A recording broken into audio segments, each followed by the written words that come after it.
Students कैसे हैं आप स्टूडेंट्स? मैं आशा करता हूँ आप लोग सभी अच्छे होंगे, स्वस्थ होंगे। स्टूडेंट्स आज हम अपना एक्सरसाइज 3.2 का काम स्टार्ट करते हैं और एक्सरसाइज 3.2 में क्वेश्चन नंबर 6 का ए पार्ट एक बुक में एमटीजी वाली बुक में दे रखा है और दूसरी जो बुक है स्पीड वाली बुक है उसमें क्वेश्चन नंबर डी का जो 5th पार्ट है उसका भी फर्स्ट पार्ट इसमें दे रखा है। तो क्वेश्चन नंबर आप अपना बुक के हिसाब से मैच कर लेंगे पहले, ठीक है। एक्सरसाइज आपकी 3.2 ही है, ठीक है। बुक में क्वेश्चन नंबर अलग अलग हो सकते हैं दोनों बुक में, तो क्योंकि ये वीडियो है दोनों क्लासेस का, कोचिंग और नॉन कोचिंग क्लासेस का, दोनों का साथ साथ चल रहा है, ठीक है। तो यहाँ पे हम अपना फर्स्ट क्वेश्चन यहाँ से आज के लिए फर्स्ट क्वेश्चन वो देख लेते हैं। What is the minimum interior angle possible for a regular polygon why, ठीक है। तो सबसे पहले स्टूडेंट्स मैं आपको बताता हूँ रेगुलर पॉलीगन होती क्या है। रेगुलर पॉलीगन वो पॉलीगन होती है जिसमें जितनी भी साइड्स होती हैं वो सारी बराबर होती हैं, जितने भी एंगल होते हैं वो सारे बराबर होते हैं, चाहे वो अंदर वाले एंगल हों चाहे वो बाहर वाले एंगल हों। तो स्टूडेंट्स सबसे कम साइड वाली रेगुलर पॉलीगन है इक्विलेटरल ट्रायंगल। सबसे कम साइड जिस रेगुलर पॉलीगन में है वो है आपकी इक्विलेटरल ट्रायंगल, ठीक है। इक्विलेटरल ट्रायंगल है सबसे कम साइड वाली रेगुलर पॉलीगन है। तो क्योंकि हमें क्या चाहिए, मिनिमम इंटीरियर एंगल चाहिए, मिनिमम इंटीरियर एंगल। तो मिनिमम इंटीरियर एंगल जब हमें चाहिए तो हमें कम से कम साइड वाली रेगुलर पॉलीगन चाहिए, ठीक है। तो हम क्या करेंगे, इसमें कम से कम साइड वाली रेगुलर पॉलीगन है वो आपकी इक्विलेटरल ट्रायंगल है। क्या है वो? इक्विलेटरल ट्रायंगल है, ठीक है। तो यहाँ से हम लोग क्या करते हैं, अपना इक्विलेटरल ट्रायंगल का ये पिक्चर बना लेते हैं। यहाँ से ये पिक्चर बन गया, यहाँ से ये इक्विलेटरल ट्रायंगल बन गई आपकी। अभी इसमें क्या है, यहाँ पे इक्विलेटरल ट्रायंगल है तो एंगल उसके सारे बराबर होंगे, ये और ये, ठीक है। तो मैं x इसको कर देता हूँ, x इसको कर देता हूँ, x इसको कर देता हूँ, तीनों एंगल x x रहेंगे क्योंकि इक्विलेटरल ट्रायंगल में तीनों एंगल बराबर होते हैं, ठीक है। और ये क्या है, रेगुलर पॉलीगन में है जिसपे सबसे कम साइड है। क्योंकि हमें मिनिमम इंटीरियर एंगल देखना है तो सबसे कम साइड 3 साइड हो सकती है, 3 साइड से कम कोई भी रेगुलर पॉलीगन आपकी नहीं बनेगी। यानी 3 साइड से कम अगर 2 साइड से हम बनाना चाहेंगे तो कुछ भी बनेगा ही नहीं, ठीक है। क्योंकि क्लोज फिगर बनती है आपकी पॉलीगन, तो क्लोज तो होगा ही नहीं वो। तो सबसे कम साइड वाली जो रेगुलर पॉलीगन है वो इक्विलेटरल ट्रायंगल होती है, ठीक है। इसमें सारे एंगल बराबर होते हैं तो मैंने x x डाल दिए। अभी मिनिमम के लिए तो हमने सारा ये 3 साइड वाला लिया है, ठीक है। अब इसके इंटीरियर एंगल की बात करते हैं तो इंटीरियर एंगल ये हो गया आपके x x x। तो यहाँ पे मैं क्या करता हूँ, इक्विलेटरल ट्रायंगल है तो यहाँ पे क्या करते हैं, x plus x is equal to क्या होगा आपका 180। क्योंकि इक्विलेटरल ट्रायंगल के तीनों एंगल जो है, जो भी ट्रायंगल इक्विलेटरल ट्रायंगल होती है दूसरी ट्रायंगल उसका तीनों का सम कितना आता है, 180 आता है। तो यहाँ पे क्या आएगा स्टूडेंट्स, x प्लस x, तो ये 3x हो गए, 3x इज इक्वल टू 180, ठीक है। तो x इज इक्वल टू कितना आएगा यहाँ पे 180 और डिवाइड बाई 3, तो ये कितना आ गया स्टूडेंट्स, 60 डिग्री आ गया। दिस इम्प्लाइज x की वैल्यू हमारी 60 डिग्री आ गई है। x हमारा 60 डिग्री आ गया। तो यहाँ पे what is the minimum interior angle possible for a regular polygon, ठीक है। तो मैंने आपका रीज़न बताया क्योंकि इंटीरियर एंगल आपको मिनिमम चाहिए तो मिनिमम साइड्स आपको चाहिए, तो मिनिमम साइड के लिए आपकी इक्विलेटरल ट्रायंगल बनती है, ठीक है। इक्विलेटरल ट्रायंगल इसमें लिख देता हूँ।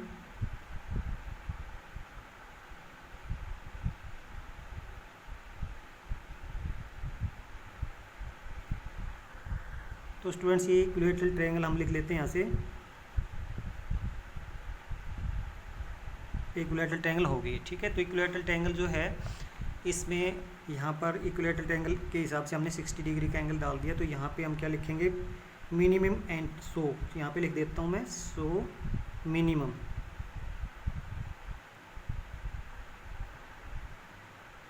Minimum interior angle possible for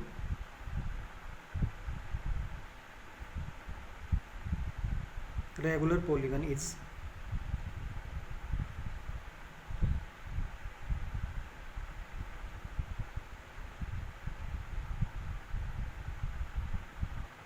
is 60 degree. So minimum interior angle possible for regular polygon is 60 degree, ठीक है स्टूडेंट्स। अभी इसका जो ये वाला पार्ट है वो देख लेते हैं। सेकंड पार्ट है इसका, 5th क्वेश्चन सेकंड पार्ट है और क्वेश्चन नंबर 6 का बी पार्ट है। What is the maximum exterior angle possible for a regular polygon. तो स्टूडेंट्स इसमें भी वही चीज़ रहेगी, आपकी जो रेगुलर पॉलीगन आपको लेनी है वो इक्विलेटरल ट्रायंगल ही लेनी पड़ेगी, ठीक है। इक्विलेटरल ट्रायंगल ही हम लेते हैं यहाँ से।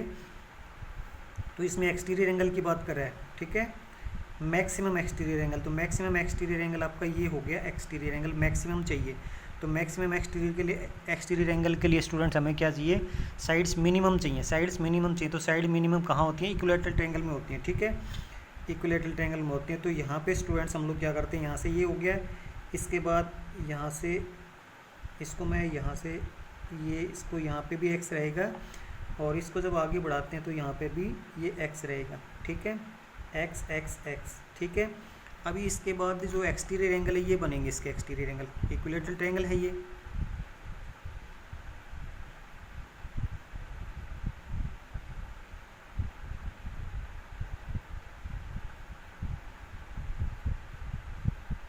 इक्विलेटरल ट्रायंगल, ठीक है। इक्विलेटरल ट्रायंगल हमने बना दी, इसके बाहर वाले एंगल हमने दिखा दिए हैं, ठीक है। तो बाहर वाले एंगल मैक्सिमम एक्सटीरियर एंगल जो है पॉसिबल वो ये होंगे इक्विलेटरल ट्रायंगल में, क्योंकि मिनिमम साइड चाहिए मैक्सिमम एंगल के लिए, मैक्सिमम। तो ये बाहर वाले एंगल यहाँ पे बनेंगे। तो इनका सभी का सम कितना आता है, 360 आता है, बाहर वाले एंगल का सम 360 आता है। तो यहाँ पे हम क्या करेंगे स्टूडेंट्स, अपना x प्लस एक्स, ये आंसर यहाँ से मैं लिखना स्टार्ट करता हूँ, x plus X plus X is equal to, अब की बार क्या हो गया, 360 हो गया। बाहर वाले एंगल 360 के होते हैं। तो दिस इम्प्लाइज क्या हो गया, x प्लस एक्स कितने हो गए, ये 3x इज इक्वल टू 360, ठीक है। तो x की वैल्यू हम स्टूडेंट्स कितनी निकाल सकते हैं, 360 और डिवाइड बाई 3 कट कर देंगे तो कितना आएगा, ये 120 डिग्री, ठीक है। तो x हमारा स्टूडेंट्स यहाँ पे क्या आ जाएगा, 120 डिग्री, और x इसका एक्सटीरियर एंगल है, ठीक है। तो हम लोग क्या लिखेंगे, 100, तो यहाँ पे लिख देंगे 100 maximum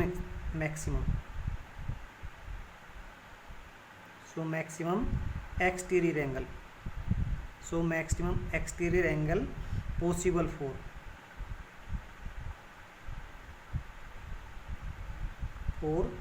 a regular polygon,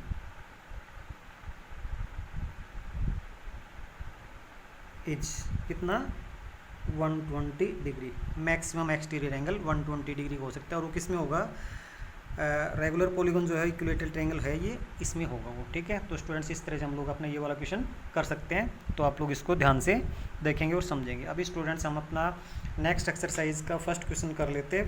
exercise 3.3 है, ठीक है, एक्सरसाइज 3.3 है।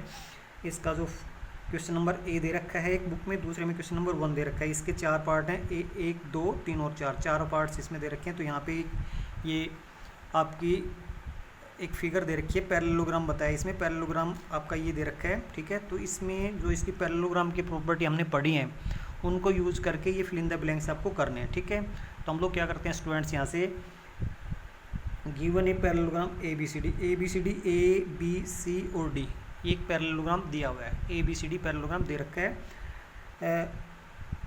Complete each statement along with the definition और प्रॉपर्टी यूज, जो भी आपने पैरेललोग्राम की प्रॉपर्टी या डेफिनेशन पढ़ी है उसके हिसाब से इनको जो ब्लैंक प्लेसेस हैं उनको फिलअप करना है, ठीक है। तो इसके ए सी और बी डी दो डायगनल हैं, वो ओ पॉइंट के ऊपर कट करते हैं। तो पहला है ए डी स्टूडेंट्स क्या है, ए डी आपका ये है, ये ए डी साइड है, ठीक है। तो ए डी किसके बराबर होगी, तो ए डी है वो बी सी के बराबर होगी, ये ए डी है वो बी सी के बराबर होगी, ठीक है। क्योंकि हमें पता है कि जो पैरेललोग्राम है उसकी अपोजिट साइड हैं वो बराबर होती हैं, ठीक है, पैरेललोग्राम की अपोजिट साइड बराबर होती हैं। तो हम लोग क्या लिखेंगे, A D is equal to B C, और इसका अगर हम रीजन लिखना चाहें तो रीजन भी लिख सकते हैं, ए सी और बी डी ये बराबर क्यों हैं, क्योंकि opposite side of parallelogram,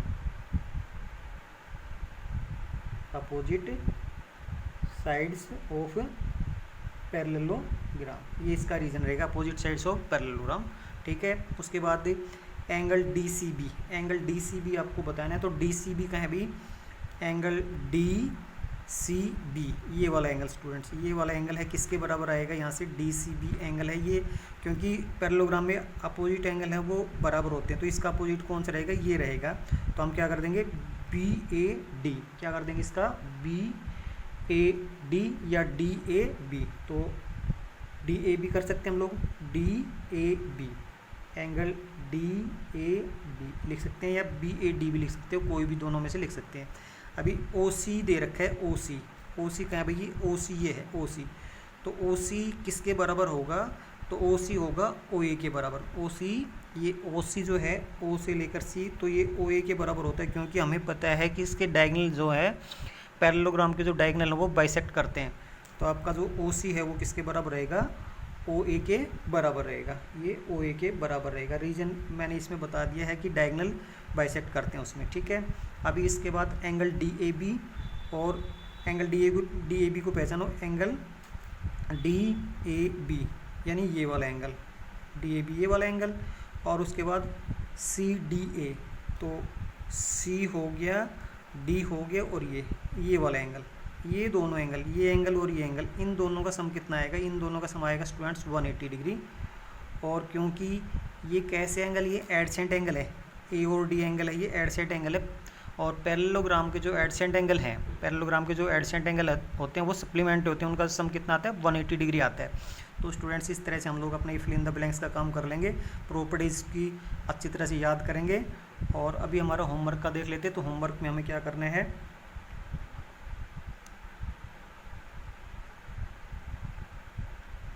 homework में आपको exercise 3.2 complete in FNB,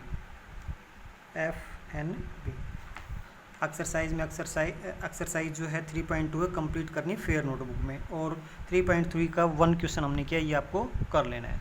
thank you students.